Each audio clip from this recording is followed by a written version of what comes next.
اعوذ باللہ من الشیطان الرجیم بسم اللہ الرحمن الرحیم۔ اگاتا کرسٹی یا اگاتا کرسٹی کا ناول ہے مسٹیریس افیئر، یعنی کہ مخفی معاملہ۔ بہت ہی اچھا ناول ہے۔ اگاتا کرسٹی کا پہلا ناول ہے۔ ایک شرط کے نتیجے پہ یہ وجود میں آیا تھا۔ شرط سے یہاں مراد بیٹ ہے، نہ کہ کنڈیشن۔ اس ناول میں ہرکیول پیرو جو ہیں، یعنی ہرقل بیروت، یہ سب سے پہلے آتے ہیں۔ اس ناول کا انتساب ڈیڈیکیشن اگاتا کرسٹی نے اپنی والدہ کے اسم یعنی نام پر کیا ہے۔ ایسیکس کے مقام کی یہ کہانی ہے اور حرب عظیم اول یعنی فرسٹ ورلڈ وار کے دوران کی کہانی ہے۔ اسٹائل کورٹ کی ایک حویلی مینشن میں ایک خاتون تھیں، ان کا نام تھا ایمیلی انگلیتھورپ، ٹھیک ہے، ایمیلی انگلیتھورپ رہتی تھیں۔ ان کے شوہر محترم کا نام کیونڈش یا کاوندس تھا۔ یہ ایک بہت ہی امیر شخص تھے۔ ان کا ایک سوتیلا بیٹا بھی تھا جو ان کے آجہانی شوہر کی، بلکہ دو سوتیلے بیٹے تھے جو ان کے آجہانی شوہر کی پہلی بیوی سے تھے۔ ان کا ایک کا نام جان کیونڈش تھا اور دوسرا بیٹا تھا، اس کا نام لارنس کیونڈش تھا، یعنی لارنس کیونڈش اور جان کیونڈش، یہ دو اس کے بیٹے تھے۔ محترمہ ایمیلی نے اپنے شوہر کے انتقال کے بعد اپنے سے 20 سال چھوٹے شخص سے شادی کر لی تھی۔ اب یہ بڑی عجیب سی بات ہے کہ ان کو اپنے عمر کے مطابق کسی شخص سے شادی کرنی تھی اور انہوں نے اپنے سے کم عمر، بلکہ 20 سال کم عمر مطلب آدمی سے شادی کر لی تھی۔ اس کا نام تھا الفریڈ، تو الفراد اس کو آپ کہہ لیں۔ اچھا، جان کیونڈش کی زوجہ کا نام میری تھا۔ ایک دن محترمہ ایمیلی کی موت ہو جاتی ہے اور سب اس کو قتل قرار دیتے ہیں۔ اور پتہ بھی یہ چلتا ہے کہ ان کو زہر دیا گیا تھا، یعنی زہر نوشی کی وجہ سے ان کی موت ہو گئی تھی، یعنی کہ پوائزن دیا گیا تھا۔ اس وقت ان کے خاندانی محترم دوست ہسٹنگ وہاں آئے ہوئے ہوتے ہیں۔ یہاں ایمیلی کے دوسرے شوہر کی رشتہ دار ایولنی ہوورڈ بھی ہوتی ہے۔ ایولنی ہوورڈ جو ہے یہ بڑی عجیب سی خاتون ہے کہ یہ ایمیلی کے دوسرے شوہر کے رشتہ دار تو ہیں مگر اس کو سخت ناپسند کرتی ہیں۔ اب یہ بڑی عجیب سی بات ہے اور اس سے یہ شبہ پیدا ہوتا ہے کہ یہ خود مجرمہ ہے۔ جب شوہر کو ناپسند رشتہ دار کو ناپسند کری تو اس کے گھر میں کیوں ہے، اس کی بیوی کے گھر میں کیوں ہے؟ یہ ذرا ایک سوال پیدا ہوتا ہے اور اس سے اس پر بھی شبہ جاتا ہے کہ یہ بھی قاتلہ ہو سکتی ہے، ٹھیک ہے۔ ظاہر ہے یہ کچھ نہ کچھ چوری کرتی یا کیا کرتی۔ اچھا جی، ہیسٹنگ صاحب ہرکیول پیرو کو قاتل پکڑنے کی دعوت دیتے ہیں، وہ ادھر آ جاتے ہیں۔ تو اسکاٹ لینڈ یارڈ یا اسقاط لینڈ یارڈ کے جو انسپیکٹر جب بھی تفتیش کر رہے ہوتے ہیں، ٹھیک ہے۔ ابتدائی تفتیش سے معلوم ہوتا ہے کہ اسٹریکنیو ایک زہر ہے، اس سے یہ زہر دیا گیا ہے۔ اب یہ کس طرح بنتا ہے، اس پہ ایک الگ بحث ہے۔ قتل کی وجہ جو ہے، قتل کی ایک اہم وجہ یہ ہوتی ہے کہ جو جائیداد امیلی خاتون کو اپنے سابقہ شوہر سے ملی تھی، اس کے کئی امیدوار تھے۔ ان میں اغلب پروبیبل یہ تھا کہ جائیداد کی وراثت کی خاطر ہی ان کو قتل کیا گیا ہے، یا ایسے قاعدہ یہ تھا کہ جزء اعظم یا بڑا حصہ، غالب حصہ جو تھا وہ امیلی کے بعد ان کے بڑے سوتیلے بیٹے کو مل جاتا، ٹھیک ہے۔ اب باقی حصہ امیلی کی مرضی پہ تھا کہ وہ جس کو چاہیں دیں، یعنی کہ ان کی وصایا، لیکن وہ اپنی وصایا یعنی وصیتیں، وصایا وصیت کی جمع، وصایا ٹیسٹامنٹس یا ولس جو تھیں اپنی تبدیل کرتی رہتی تھیں، کبھی کچھ کر دیتی تھیں کبھی کچھ، اور یہی چیز ان کی لوگوں کو خوف ہوتا ہوگا کہ بھائی کہیں ایسا نہ ہو کہ ہم سبھی کو نہ نکال باہر کر دیں۔ لہذا ان کے قتل کا شبہ ان کے کم عمر شوہر اور ان کے سوتیلے بیٹے پر ہی تھا۔ دیکھ لیجئے گا کہ اور تو کسی کو اتنا وہ نہیں تھا کیونکہ بیٹے کو بہت زیادہ ملتا ہے۔ اب شوہر کا خطرہ یہ تھا، شوہر کا وجہ یہ تھی کہ کہیں ایسا نہ ہو اس کو زیادہ روپے چاہیے، اگر بیٹا درمیان سے، سوتیلا بیٹا درمیان سے ہٹ جائے تو شوہر کو مل جائے گا، اور اگر شوہر ہٹ جاتا ہے تو بیٹے کے لیے خطرہ ہی ختم ہو جائے گا کہ کیا کہتے ہیں۔ اب ایک اور وجہ بھی یاد رکھیے کہ شوہر پر شبے کی کیا وجہ ہے کہ انسان جب بھی کسی بڑی عمر کی، بلکہ زیادہ بڑی عمر کی خاتون سے شادی کرتا ہے تو عام طور پر یا تو شہرت کے لیے کرتا ہے یا اس کی صورت کے لیے کرتا ہے کہ بہت ہی حسین ہوتی ہے، یا سیرت بہت ہی نیک ہوتی ہے اس کی وجہ سے کرتا ہے، یا دولت کے لیے کرتا ہے۔ اب یہاں پر یہ معلوم ہوتا ہے کہ اس نے دولت کے لیے کیا تھا، دوسرا شبہ بیٹے پر تھا، وہ جلد از جلد دولت کے حصول کا خواہش مند ہو سکتا تھا، کیونکہ دیکھیے جب آدمی کو پتہ ہے کہ یہ چیز مجھ کو ملے گی تو پھر واحد صورت یہ ہوتی ہے کہ جلدی عجلت میں وہ چاہتا ہے کہ یہ چیز مل جائے، یا اس کو خوف ہوتا ہے کہ اگر مجھے ابھی نہیں ملی تو ہو سکتا ہے کہ کوئی مسئلہ ہو جائے، تو اس نے قتل کر دیا. یہ دو ہی شبہ تھے اس کو.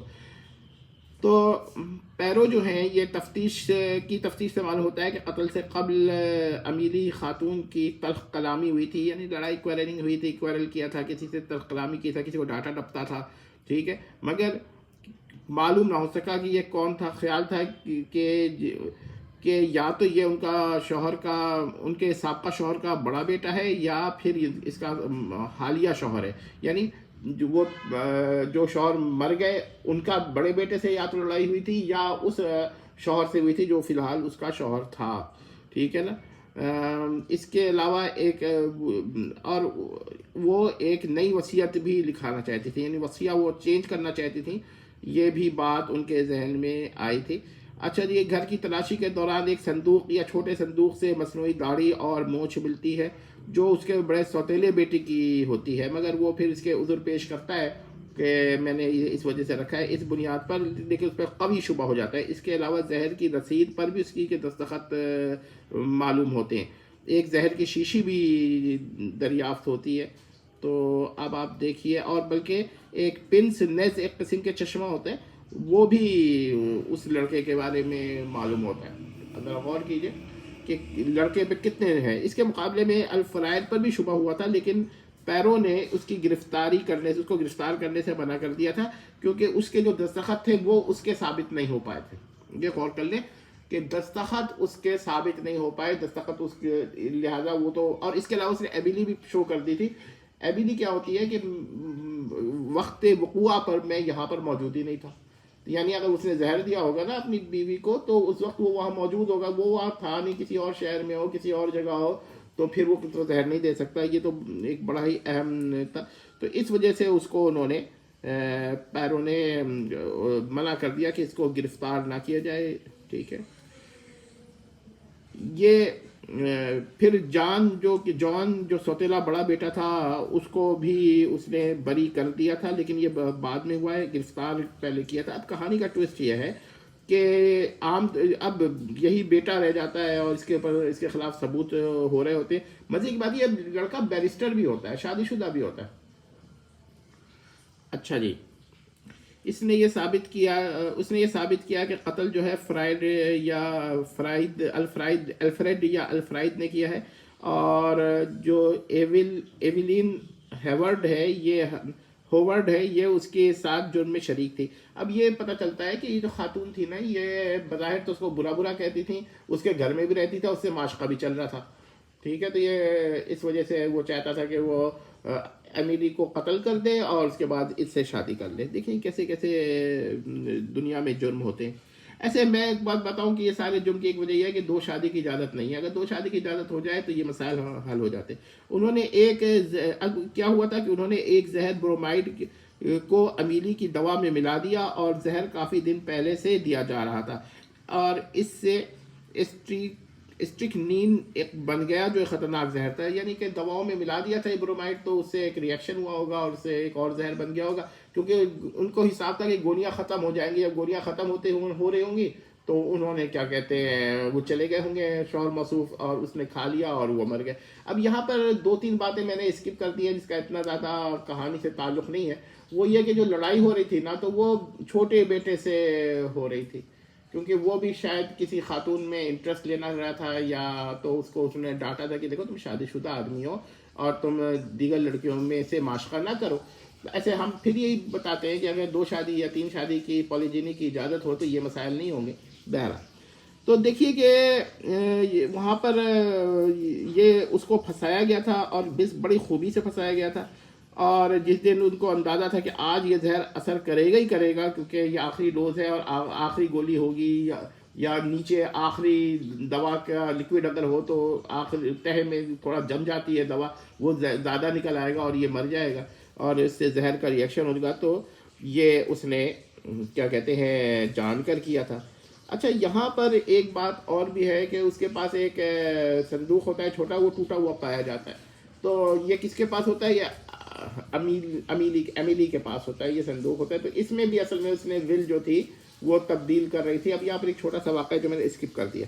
ٹھیک ہے, برطانیہ کا قانون یہ ہے کہ ایک جرم میں 2 بار سزا نہیں ملتی, ڈبل جیوپارڈی جسے کہتے ہیں.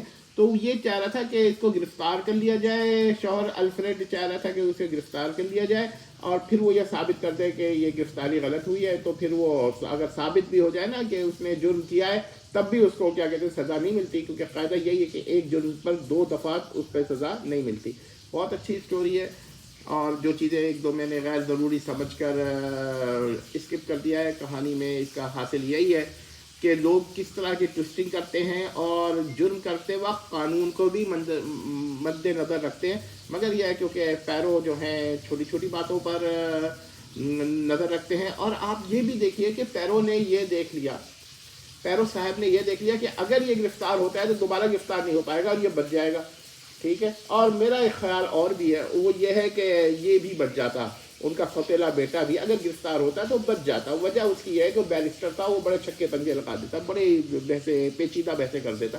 کسی بیرسٹر کو گرفتار کرنا کوئی آسان کام نہیں ہے. بہرحال کہانی بہت اچھی ہے اور میں آپ سب سے کہتا ہوں اس کو پڑھیں. میں نے پوری کوشش کی ہے کہ اسپائل نہ ہو, اسپائلرس نہ بنے, سمپلی دا سمپل. آپ امید کرتے ہیں کہ آپ کو پسند آئے گی. وسلام تمت.